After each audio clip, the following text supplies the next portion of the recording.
आज हम रूपं दुखं इस पे विषय पे चर्चा करेंगे, इस पे रिफ्लेक्शन करेंगे। तो उसके लिए सर्वप्रथम समाधि का अभ्यास 15 मिनट के लिए।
इस किसी भी आलम्बन से हम सहज रूप से चित्त एकाग्र कर सकते हैं। उसके आधार पे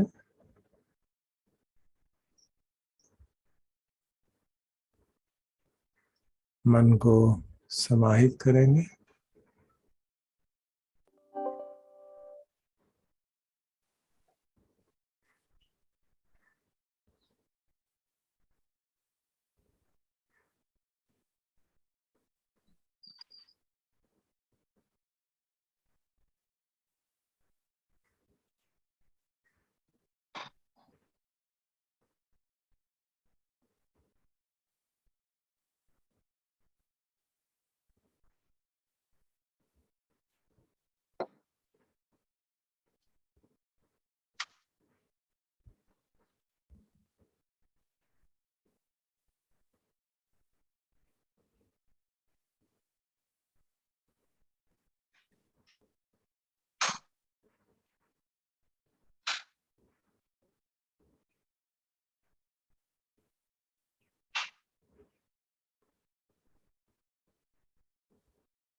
जो लोग आनापान पे काम कर रहे हैं वो प्रयास कर सकते हैं।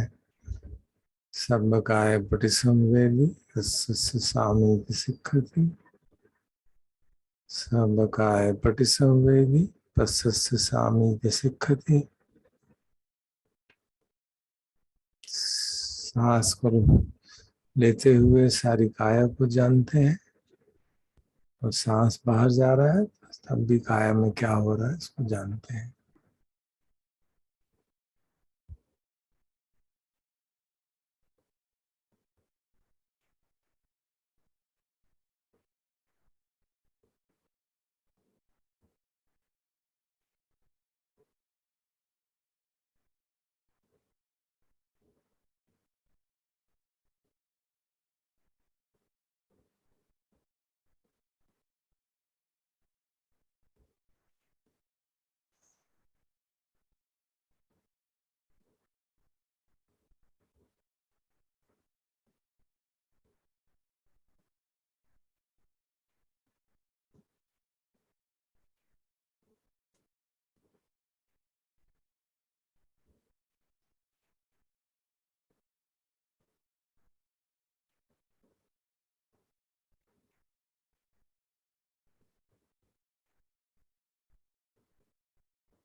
चित्त समाहित करने के बाद अब हम अपना दूसरे लक्षण पे विवेचन कर सकते हैं।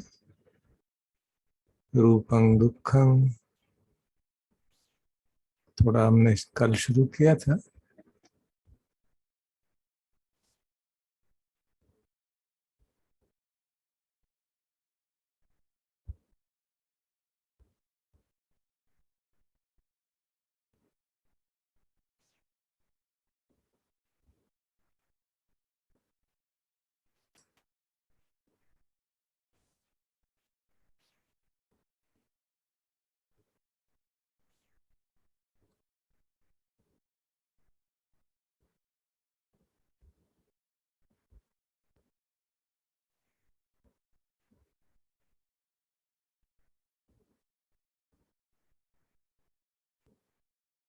भगवान जिस कारण से रूप को दुख बोलते हैं वो काफी सामान्य सा लगता है, बट उसके अंतर्निहित काफी चीजें छुपी हुई हैं।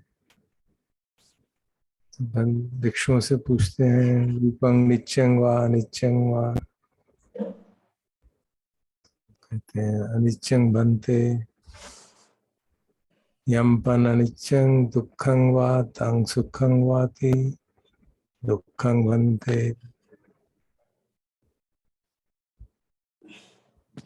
तो क्या बात कर रहे हैं? जो भी अनित्य है वह दुख है या सुख है? और उत्तर मिलता है दुख है।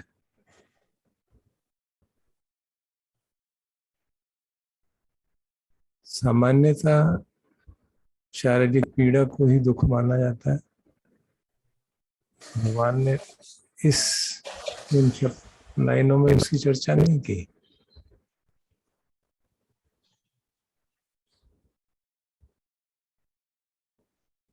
तो कह रहे जो कुछ भी, क्योंकि रूप अनित्य है इसलिए दुख है। तो इसमें अंतर्निहित बात यही है कि शरीर में सुख भी तो मालूम होता है, शरीर से सुख भी अनुभव होता है। सारी इंद्रियां शरीर में ही हैं। पांचों इंद्रियां, मुख्य इंद्रियां जो है, भौतिक इंद्रियां शरीर में ही है, तो उनके माध्यम से तो सुख भी मिलता है। भगवान कह रहे हैं कि वो भी दुखी है क्योंकि वो अनित्य है। ये बात काफी अटपटी सी लगती है और उसको आत्मसात करना काफी मुश्किल लगता है कि जो छह इंद्रियों के माध्यम से, पांच की बात करें शरीर के लिए, पांच इंद्रियों के माध्यम से जो सुख प्राप्त होते हैं वो दुख है।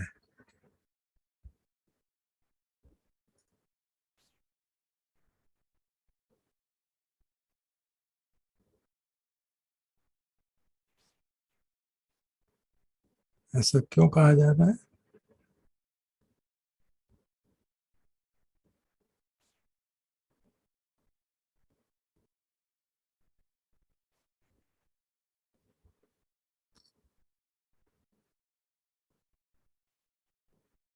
जो इंद्रिय सुख की चाह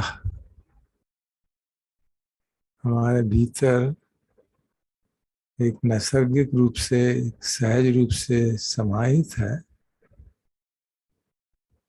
तृष्णा जिसे कहा गया, इधर सुख मिल जाए इस इंद्रिय पे, इस इंद्रिय पे, इस इंद्रिय पे, तो उसके कारण हमारा जो बैकग्राउंड स्टेट है माइंड का वो पीसफुल नहीं रहता।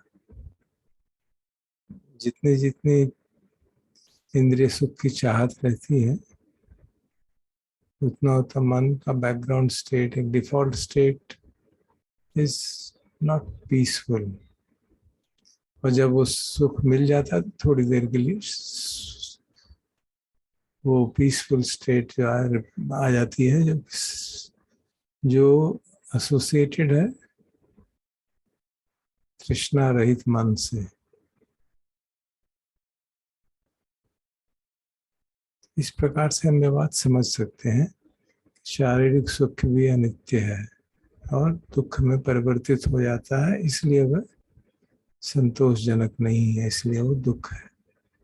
क्योंकि दुख शब्द का अर्थ है that which is not satisfactory, जो हमारे को सुख उसकी इच्छा करी जा रही है, जो अबाइडिंग हो, जो निरंतर रह पाए।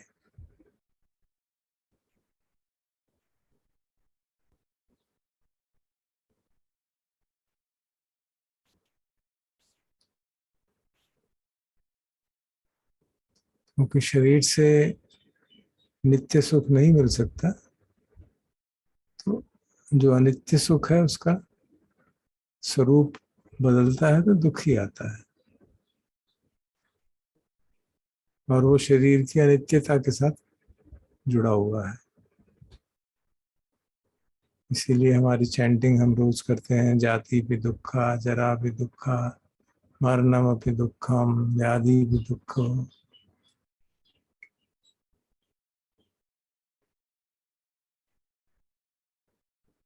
ये सब रूप की अनित्यता का कारण है कि हमें दुख महसूस होता है।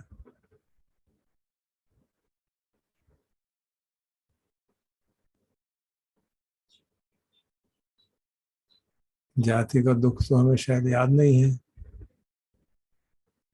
लेकिन जब दूसरों को, बच्चे को उत्पन्न होते देखते हैं तो स्पष्ट होता है कि कितना कष्ट हो रहा होगा।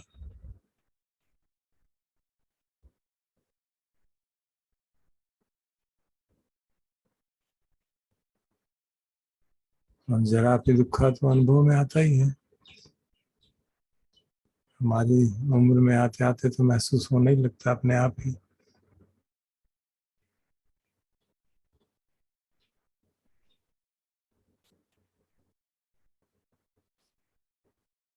उसका भी बेसिक कारण तो रूप का अनित्य स्वभाव ही है।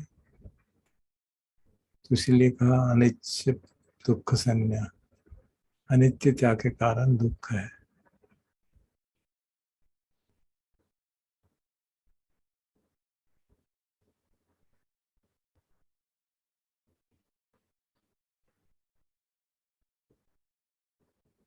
जरा से हम जो समझते हैं, जरा पे दुखा, शरीर बूढ़ा हो रहा है। इंटरेस्टिंगली भगवान ने उसकी काफी डिटेल डिस्क्रिप्शन दिया हुआ है महासती पट्टान सूक्त में। बस रीड इट आउट, ताकि, क्योंकि काफी लोग हमारे इस समय जो उपस्थित हैं वो यंग लोग हैं कंपैरेटिवली स्पीकिंग, शायद अभी अनुभव पे ये बातें नहीं आई होंगी।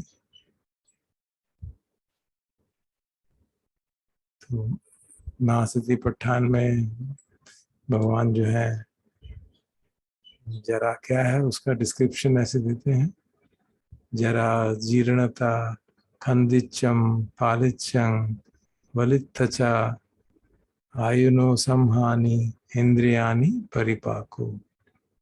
तो जरा तो हुआ बुढ़ापा, तो उसके लक्षण क्या क्या बताए? जीर्णता, क्षीण हो जाती है, शक्ति क्षीण हो जाती है, जीर्ण हो जाता है। खंदिचम, दांत टूट गए। पालिचम, बाल जो है सफेद होने लगे। वलित त्वचा था, जो त्वचा है वो झुर्रियां पड़ने लग गई। आयु नो संहानि, आयु क्षय हो गई है, बहुत कम बची है। इंद्रियानी परिपाको, इंद्रियां जो है परिपक्व हो गई हैं। जैसे फल जो है परिपक्व हो जाता है तो पेड़ से गिर जाता है, इसी तरह से इंद्रियां परिपक्व हो गई तो उनमें उनकी क्षमता समाप्त हो रही है, क्षमता गिर रही है, गिरने ही वाली है पूरी तरह से। कहते हैं अयम उच्चति विक्षवे जरा, इसको भिक्षु कहते हैं बुढ़ापा। आई थिंक सारे डायमेंशन जो मेरी आयु के मित्र अनुभव कर चुके होंगे, वो इस सब का कारण, इसके रूट में क्या है? रूपंग अनिच्यं,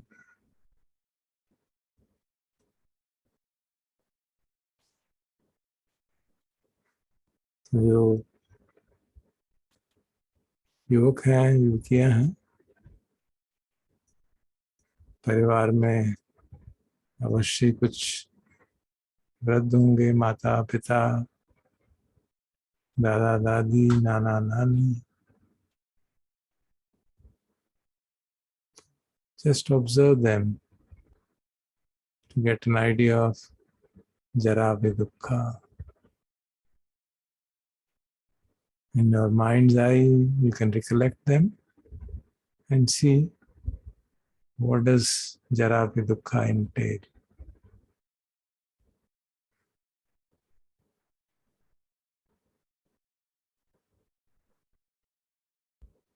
जिनके साथ निकट संबंध हो उनको याद करना सहज हो जाता है.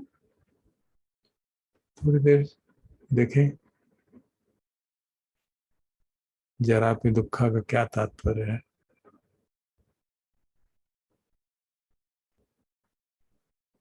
अभी तो सहानुभूति के साथ देखेंगे और देर सवेर अनुभव में आ ही जाएगा, क्योंकि जो हमारी चैंटिंग है, जरा धम्मोमी जरा मानती तो थी, हम सबका स्वभाव है जरा का, हमने उसको पार नहीं किया, उससे परास्त नहीं किया है, नहीं वाला है.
जरा पे दुख का तो एक नेचुरल प्रोसेस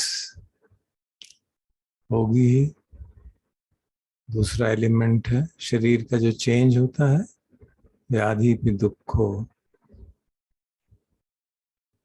ये भी एक तरह से प्राकृतिक ही है। लेकिन कई बार लोग सोचते हैं कि ये हमारी असावधानी से हुआ, मौसम की वजह से हुआ, भोजन की वजह से हुआ, पोल्यूशन की वजह से हुआ, वायरस की वजह से हुआ। बट शायद ही कोई ऐसा हो जो व्याधि पे दुखों का अनुभव न करे इस जीवन में।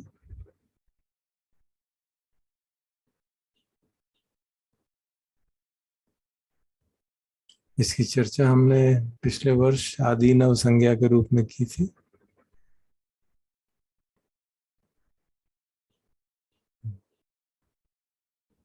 गिरिमानंद सुत्त हम कभी कभी चैंट करते हैं, उसमें ये बात आती है, बहु दुखो खो अयंकायो बहु आदि नव। इस काया में बहुत दुख है, बहुत कष्ट है, बहुत। क्या कष्ट है? इतिमस्मिन् काये विविधा बाधा उपज्जन्ति। विविध प्रकार की बीमारियां इसमें उपज, और पूरी लिस्ट उसमें दी हुई है कौन कौन सी बीमारियां। हम खुद ही सोच सकते हैं, सब पांचों इंद्रियां हैं, उनकी बीमारियां, चक्षु रोग, श्रोत रोग,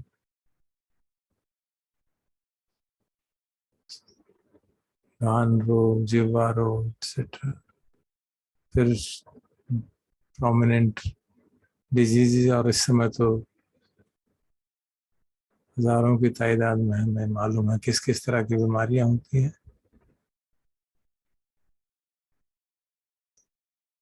और कितना उनसे कष्ट होता है। अधिकतर लोग आज तक एक ना एक बीमारी का अनुभव तो कर ही चुके होंगे, लेकिन जस्ट रिकलेक्ट दैट। और अगर न किया हो तो जिन्होंने किया है उनको याद करके, घर के अंदर अन्य सदस्य हैं परिवार के, खासतौर पे जो वयोवृद्ध हैं, just a few minutes to reflect on what is the kind of suffering entailing in व्याधि। आप सोचते होंगे हम इस तरह की चीजें क्यों कर रहे हैं?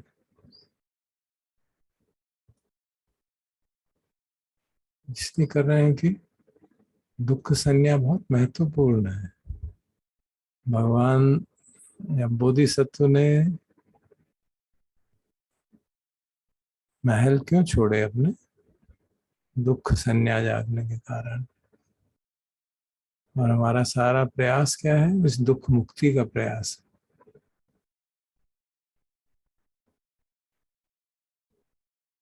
तो उस दुख को समझना, प्रथम हमारे सत्य में कहा जाता है दुखे ज्ञानम, दुख को समझना है।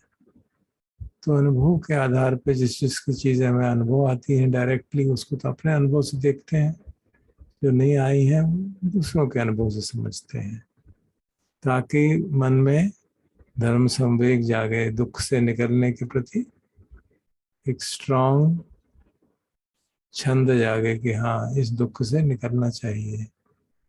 और दुख से निकलने का मतलब जन्म मृत्यु के चरम चक्र से बाहर निकलना है, क्योंकि जाति होगी, जन्म होगा तो ये सब होने ही वाला है। तो दुख संज्ञा has a very prominent place in our cultivation of urgency.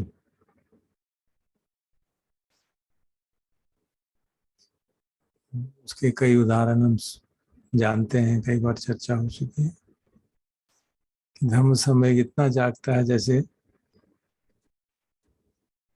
उस प्राणी का जागेगा जिसके पीछे खड़ी तलवार लेके कोई खड़ा है। जरा सी तुमने ढिलाई बरती, जरा सा कोई सजगता कम हुई और गर्दन काट दी जाएगी। उदाहरण दिया गया ताकि हम कोई भी समय व्यर्थ ना गवाएं, समय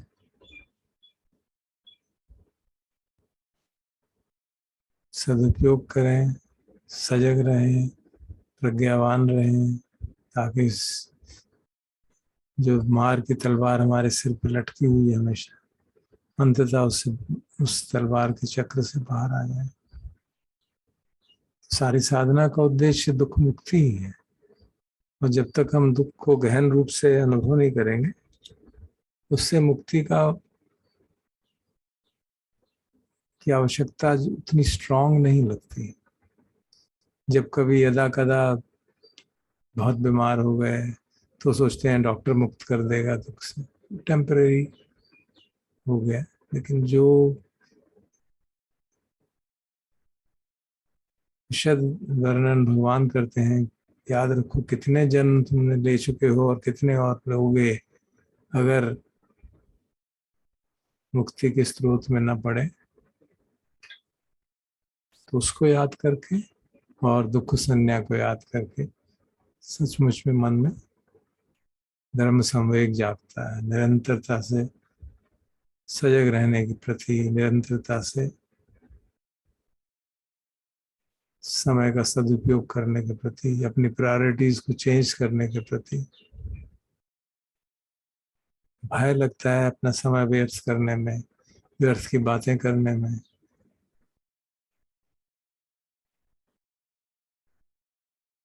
जीवन के बारे में मिथ्या दृष्टि रखने में, सांसारिक सुखों में। क्योंकि जब तक सांसारिक सुख की लिमिटेशन हमें बिल्कुल स्पष्ट नहीं होगी, तब तक उस दिशा में आगे बढ़ना बड़ा मुश्किल है। अब मुझे कई बार लगता है कि हमारी चैंटिंग बुक में है रूपंग अनिच्चं रूपंग अनत्ता तो लिखा गया, रूपंग दुखम नहीं लिखा गया।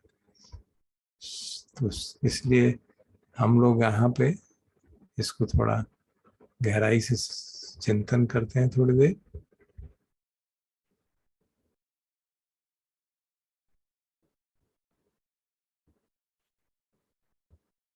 जो उसमें कमी है उसको पूरा करने के लिए रूपं दुखं, और किस तरह से दुखं है, जरा पे दुखा, व्याधि पे दुखो,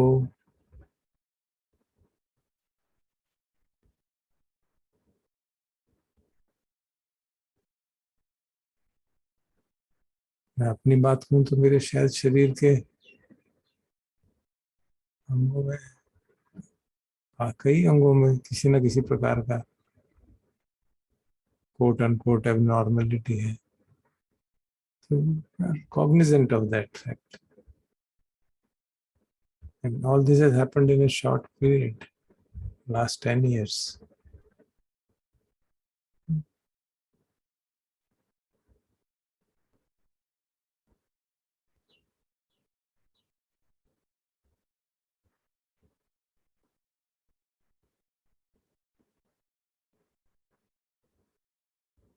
So when the Buddha advises us, भिक्खु अरण्यगतो वा रुक्खमूलगतो वा शून्यागारगतो वा इति पटि संचिक्खति, इस पे रिफ्लेक्ट करता है। बहु दुखो को अयम काओ बहु आदि न हो, इस काया में बहुत दुख है भाई, बहुत कष्ट है। किस तरह के, इति इमस्मिन् काये विविधा आबाधा उपज्जन्ति, नाना प्रकार के रोग उत्पन्न होते हैं। से यथिदम, जैसे चक्षु रोगो, सोत रोगो, घान रोगो, जिह्वा रोगो, and that list continues and continues and continues. One full page of the book is devoted to the illnesses which were known at that time. 2600 साल पहले जो थी, आज तो शायद उसमें और ऐड हो गई होगी लिस्ट। डॉक्टर सोनल से कभी कहेंगे वो सारी लिस्ट हमको बना के भेज दे सबको।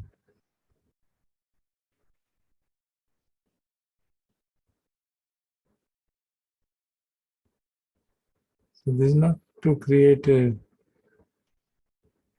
morbid thinking, but motivate us to come out of it.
और जो दुख की परिभाषा में तीसरी बात है, जाति भी दुखा, जरा भी दुखा, व्याधि भी दुखो, मरणम अपि दुखो, मरणम अपि दुखम, महाभय है, मृत्यु भी दुख है.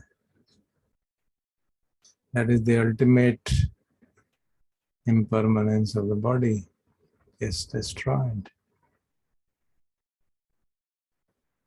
उस प्रक्रिया में कितना कष्ट हम देखते हैं अपने प्रिय संबंधियों को, मित्रों को, जो इस प्रक्रिया में से गुजरते हैं और शरीर त्याग चुके हैं, और उसको देख के कितना भय रहता है, असामान्यता. That is the maranam api dukkham, the ultimate impermanence of the body.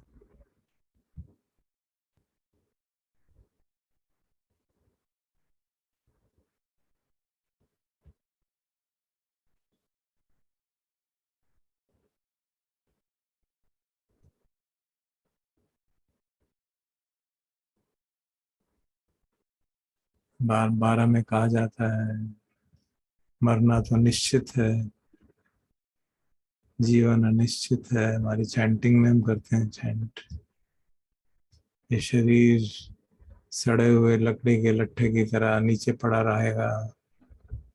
और विभिन्न परंपराओं में इतने भजन कबीर के, अन्य संतों के, मृत्यु की क्या,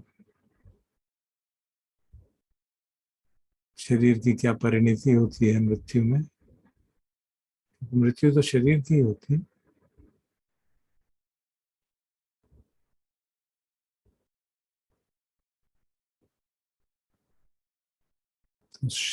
उसकी कंटेम्पलेशन करना विभिन्न प्रकार से. भगवान ने कई बार कहा है मरणानुसति जो है, one of the very highly recommended meditations. ये भगवान ने कहा है कि 2 मेडिटेशंस हर हर साधक के लिए योग बेनिफिशियल होती है, लाभदायक होती है. एक मेत्ता भावना, सेकंड मरणानुसति.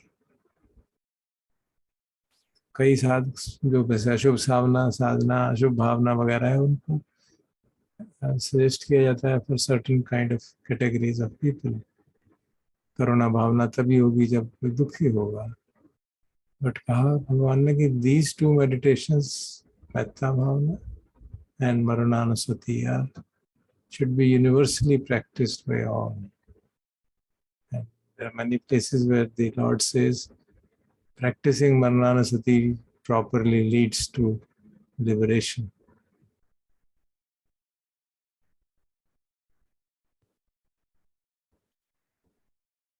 तो मेरा मन है कि हम गाइडेड मरणानुसति मेडिटेशन कल करें, कल परसों 2 दिन.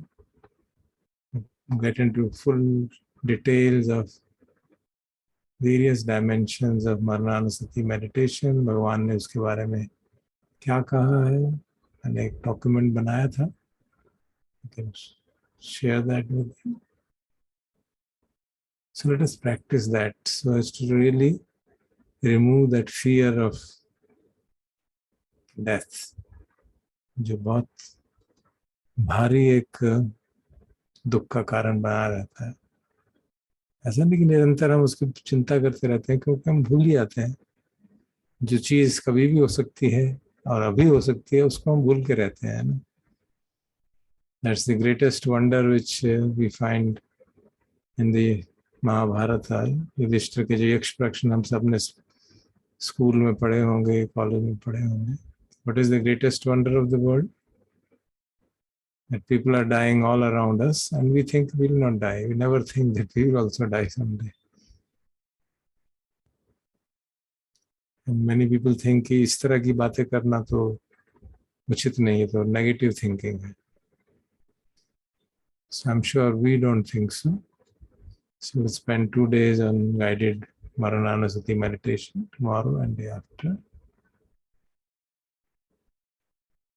So we can now silently reflect on what we did today. और अगर कोई प्रश्न हो तो प्रश्न पूछ सकते हैं. 5 मिनट बचे हैं.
हम लोग प्राय चैंट करते हैं. सब्बे संखारा निच्चाति यदा पन्याय पश्यति अथ निब्बिन्दति दुःखे ये समग्रो विसुद्धिया. सभी संस्कृत बनी हुई चीजें अनित्य हैं. जब प्रज्ञा पूर्वक इसको हम देखते हैं, इस बात को, तो दुख के प्रति निर्वेद भाव जागता है. You get disenchanted, you get fed up. ये समग्रो विसुद्धि, यही शुद्धि का मार्ग है. सो दुख के प्रति निर्वेद तभी जागेगा जब उसको कॉन्टेम्पलेट करेंगे, ना कि उस थॉट को ही हम अपने मन से हटा दें. That's what we are trying to do. क्यों कई बार ऐसा मन में भाव जागता है कि क्यों हम सुबह सुबह उठ के दुख, मरना, ये सारी बातें कर रहे हैं.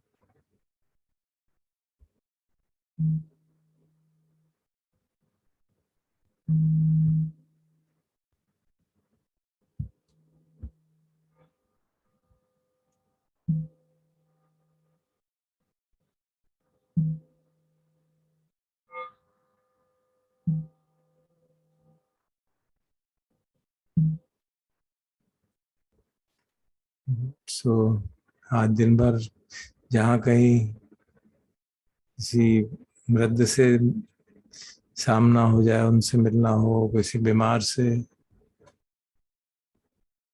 तो विचार करके देखें कि ये मेरे साथ भी होने वाला है. तो मुझे I must raise my dhammas awake to get out of this cycle of repeated suffering.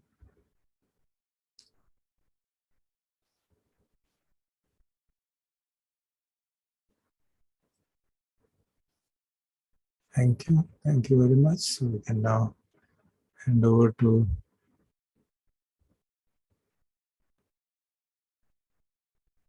Bhante ji for any comments.